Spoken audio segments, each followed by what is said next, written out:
안녕하세요. 오늘은 이육사의 청포도를 한번 써봤습니다. 그래서 이육사의 삶과 청포도를 해석해보는 그런 시간을 갖겠습니다. 먼저 이육사의 삶에 대해서 한번 알아볼게요. 이육사는 1904년에 태어났는데 1904년 경상북도 안동이라는 곳에서 태어났어요. 안동에 태계 이황 선생의 14대 손으로 태어났어요. 그래서 6형제가 있었는데 6형제 중에 차남 둘째 아들로 태어났어요. 예, 육사가 태어났던 때가 1904년인 만큼 우리나라의 국군이 많이 기울어졌을 때죠. 1910년에 한일합방이 있었으니까 막바지 일본한테 먹히기 일보 직전에 태어나신 건데, 이때 그 이육사의 할아버님께서 굉장히 학문에 조예가 깊으셨던 분이신데, 이 할아버지가 계신 사랑방에 그 인근에 안동 인근에 계시는 선비분들이 많이 오셔서 기울어져가는 국군을 염려하는 그런 모임들이 많이 있었대요. 그리고 할아버지께서도 어떤 애국심이 굉장히 강한 분이셨고, 그런 분위기에서 육사가 이제 태어나서 자라난 거죠. 근데 그러면서 이제 할아버지한테 그 한학 공부를 배우게 됐어요. 그러니까 이 한학 공부가 이육사의 시나 또는 어떤 정신에 굉장히 선비다운 어떤 면모를 기르는데 크게 영향을 끼쳤을 것이다 라고 판단들을 합니다. 그래서 한학을 할아버지에게서 배웠고요. 그 다음에 여러분들이 잘 아시다시피 이육사라는 이름은 본명이 아니잖아요. 본명은 이원록이에요. 이원록인데 이육사가 이제 어느 정도 컸을 때 조선은행 대구 지점을 폭파하는 그런 사건이 있었어요. 그게 어떤 사건이냐면 원래는 장진홍 의사라는 분이, 이 장진홍 의사 의거 사건인데, 이분이 일으킨 사건이에요. 그러니까 조선은행 대구 지점을 폭파시켰던 사건인데, 육사 형제가 이 안동 인근의 그 청년들에게 끼치는 영향력이 크니까 경찰들이 이 육사 형제를 잡아다 가뒀어요. 혐의를 씌워서 잡아다 가뒀는데 네 분이나 사형제가 감옥에 갇히게 된 거죠. 이때 이제 가정 고문을 막 했는데, 이때도 이 사형제 분들은 서로 자기를 더 고문하라고 할 정도로 굉장히 우애가 깊으셨고 어떤 그 기상이 굉장히 씩씩하셨던 그런 분들이셨다고 합니다. 이 사건을 계기로 해서 이제 264라고 하는 수임 번호를 얻게 됐어요. 처음으로 이제 감옥에 육사가 갔을 때 얻었던 수임 번호가 264였어요. 그래서 이걸 이제 필명으로 나중에 사용하게 되죠. 육사는 만 39세를 사셨어요. 만 39세를 사는 동안에 감옥을 17번이나 갔어요. 모두 다 독립운동을 했다는 혐의로 17번의 감옥을 갔어요. 그 인생이 얼마나 힘들었을까 하는 생각이 들죠.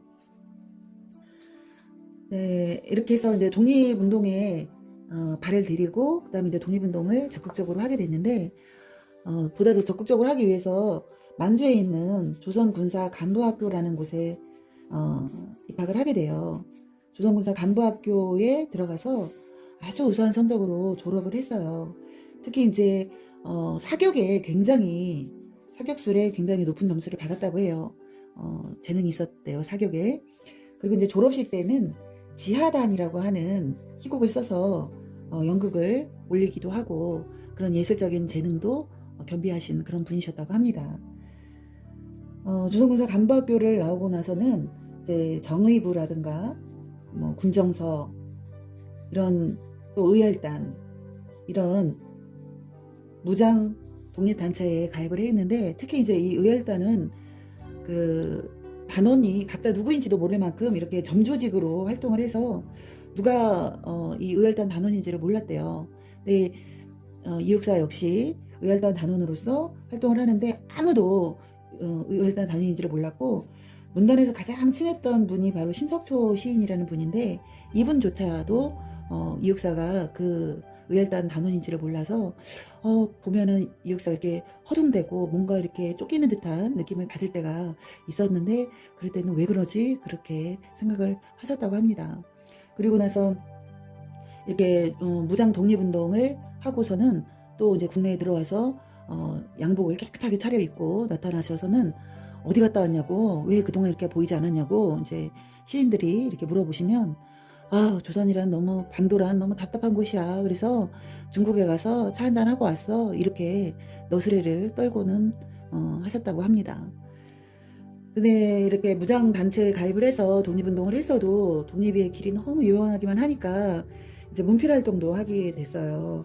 그래서 그 펜을 들고 이제 독립운동을 하게 된 거죠. 그래서 이때 발표했던 시가 꽃이라든가 뭐 황혼, 그다음에 교목, 절정 이런 시들을 발표를 하게 돼요. 우리가 오늘 썼던 청포도도 역시 이때 발표를 한 시예요. 문필활동을 하면서도 이게 시를 쓰기도 했고 또 이제 시사평론을 많이 발표를 했어요. 시사라는 거는 이제 우리나라를 중심으로 해서 세계의 움직임을 보는 그런 어떤 안목이 있지 않았을까. 그래서 우리나라의 독립이 어떻게 하면 독립을 빨리 이루게 할 수 있을까에 더욱더 관심을 가지시지 않았을까 이렇게 생각을 합니다. 그래서 시사평론을 발표를 하시기도 했습니다.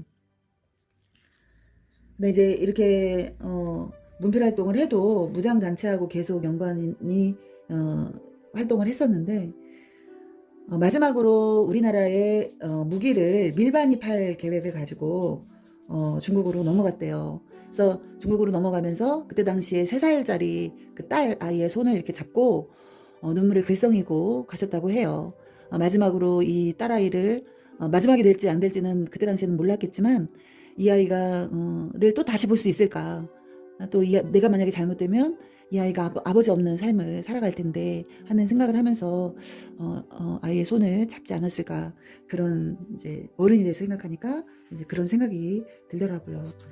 그래서 무기 밀반입을 하기 위해서 중국으로 넘어갔다가 중국 공안에 잡혀서 베이징 감옥에 갇혀서 결국 1944년 1월 달에 돌아가시게 되죠.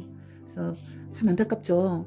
윤동주도 그렇고 이육사도 그렇고 조금만 더 계셨더라면 그렇게 간절히 기다리셨던 독립을 볼 수 있으셨을 텐데 그거를 못 보고 돌아가셔서 너무나 안타깝죠. 이런 이육사의 삶을 조금 많이 연극이나 또 영화나 이렇게 많이 좀 누가 만들었으면 좋겠다는 생각을 했는데 어느 날 제가 서점을 갔다가 이 책을 발견을 했어요. 고은주라는 그 소설가인데 그 남자 이육사 해가지고 이거 신간이에요. 나온 지 얼마 안 됐어요. 이 책이 있어서 얼른 가지고 와서 읽었습니다. 너무 반가웠어요. 이제 소설이니까 아무래도 허구가 좀 있어요. 그래서 어떤 허구적인 그 책방 주인이라고 하는 허구적인 여인이 등장을 하는데 육사의 삶을 보증해서 쓰셨을 것 같아요. 그래서 이 책을 여러분들에게 한번 읽어보셨으면 좋겠다 해서 소개해드리는 거예요. 좀 더 훌륭한 영화 감독이 동주 같은 그런 영화를 좀 만들어줬으면, 그래서 우리가 이 육사에 39세를 사는 동안에 17번의 감옥을 갈 정도의 독립운동을 하셨던 분의 삶이라면 좀 우리 후손들이 널리 좀 알아야 되지 않을까 이런 생각을 합니다. 그래서 육사의 삶에 대해서 알아봤고요. 이제 이 육사가 쓴 청포도에 대해서 한번 알아보도록 하겠습니다. 자, 청포도를 한번 보겠습니다. 내고장 7월은 청포도가 익어가는 시절. 7월은 어떤 계절인가요? 굉장히 실록이 우거지고 생명력이 왕성한 그런 계절이잖아요. 그 계절, 또 청포도가 익어가는 시절, 굉장히 풍요롭고 평화롭고 또 생명력이 왕성한 그런 어떤 고향의 모습이 드러나 있죠. 여기서 내고장은 우리 민족이다라고도 볼 수 있지만 저는 혹시 안동을 생각하지 않았을까 싶어요. 이 육사가 이때 당시에 이육사가 이때 건강이 안 좋아서 포항의 송도원이라고 하는 곳에서 요양을 하고 있었던 시기였어요. 그때 이 시를 썼거든요. 그래서 안동을 떠올리면서 쓰지 않았을까 이런 생각이 듭니다. 내고장 7월은 청포도가 익어가는 시절. 이 마을 전설이 주저리 열리고 먼데 하늘이 꿈꾸며 알알이 들여와 박혀. 이 마을 전설이 있는 마을은 정말 금방 생긴 신도시가 전설이 있겠어요? 아니죠. 5천년 역사, 반만년 역사를 가진 우리 민족의 역사, 그리고 이 마을 전설이 주저리 열리고 먼데 하늘이 꿈꾸며 알랄이 들어와 박혀. 하늘은 지난 시간에도 말씀을 드렸지만 이상과 동경, 희망의 세계를 상징해요. 시에서. 그런 평화롭고 안락하고 그런 풍요로웠던 과거, 지금은 없어진 고향의 그런 모습을 회상하고 있다라고 해석할 수 있습니다. 알랄이 들어와 박혀 하늘 밑 푸른 바다가 가슴을 열고 흰 돛담배가 곱게 밀려서 오면, 하늘 밑 푸른 바다, 푸른색과 흰 돛담배, 흰색의 색채 대비, 이렇게 해서 여러분들 중고등학교 때 많이 배우셨을 거예요. 그래서 시각적 심상, 심상 그러면 시를 읽을 때 마음속에 느껴지는 어떤 감각적인 느낌을 말하는데, 보는 것 같으면 시각적 심상, 들리는 것 같아 소리가 마치, 그러면 청각적 심상, 피부에 와서 닿는 것 같아 촉각적 심상, 이렇게 해서 배웠었던 거 생각나실 거예요. 그래서 푸른색과 흰색의 색채 대비를 통해서 보다 더 선명한 그런 이미지를 만들어내고 있어요. 하늘 밑 푸른 바다가 가슴을 열고 흰 돛담배가 곱게 밀려서 오면, 여기서 이 흰 돛담배는요, 흰색은 우리 민족이 어떤 민족입니까? 배달의 민족이요? 물론 배달의 민족도 되지만 여기서 배달은 그 배달이 아닌 거 아시죠? 자, 흰 돛담배의 이 흰색은 백의 민족을 말해요. 백의 민족. 우리 민족은 백의 민족이라고 하잖아요. 흰 옷을 입은 이 백의 민족의 시대가 오면, 곱게 밀려서 오면, 내가 바라는 손님은, 내가 기다리는 손님은, 나는 손님을 지금 열렬히 기다리고 있는데 어떻게 오냐? 고달픈 몸으로 와. 독립은, 자, 내가 바라는 손님, 육사가 누구를 이렇게 간절히 기다리겠어요? 조국 광복을 간절히 기다리는 거죠. 조국 광복이 되는데 그냥 되는 게 아니고 고달픈 몸으로 되는다. 광복이 되기까지 얼마나 많은 사람들이 죽고 피를 흘리고 고향을 떠나고 이런 아픔이 있었나요? 그죠? 그래서 고달픈 몸으로 손님이 오는데 청포를 입고 와요. 청포는 푸른 도포를 말해요. 우리 민족은 푸른색을 굉장히 좋아했어요. 푸른색은 희망을 의미했어요. 근데 우리 민족은 이 푸른색이 희망이고 굉장히 상스러운 색깔로 여겼는데, 서양 사람들은 안 그러죠. 서양은 블루 먼데이, 그래서 굉장히 우울한 색으로 봐요. 우리 민족하고 달라요. 우리 민족은 푸른 도포를 입는다는 건 굉장히 상스러움을 의미해요. 그래서 고달픈 몸으로 청포를 입고 찾아온다고 했으니 이미 했어. 약속을 했어.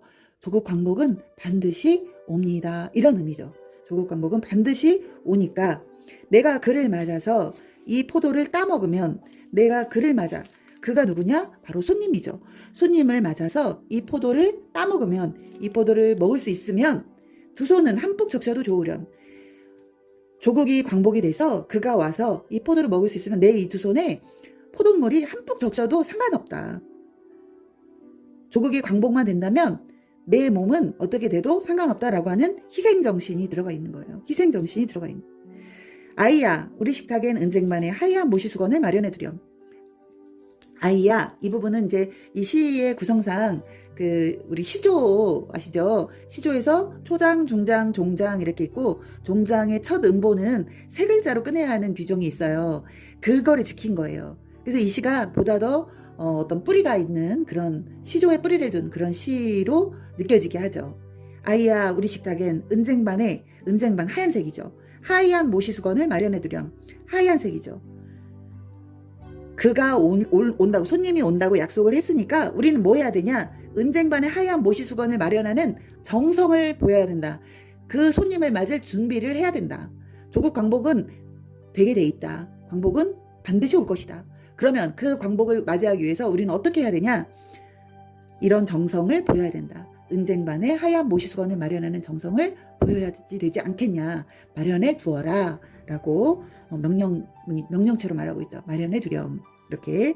그래서 이육사가 얼마나 간절히 조국 광복을 원했는지를 알 수가 있습니다. 이렇게 해서 오늘 이육사의 청포도 알아봤고요. 여러분들 구독과 좋아요 눌러주시는 거 잊지 마시고요. 들어주셔서 정말 감사합니다. 안녕히 계세요.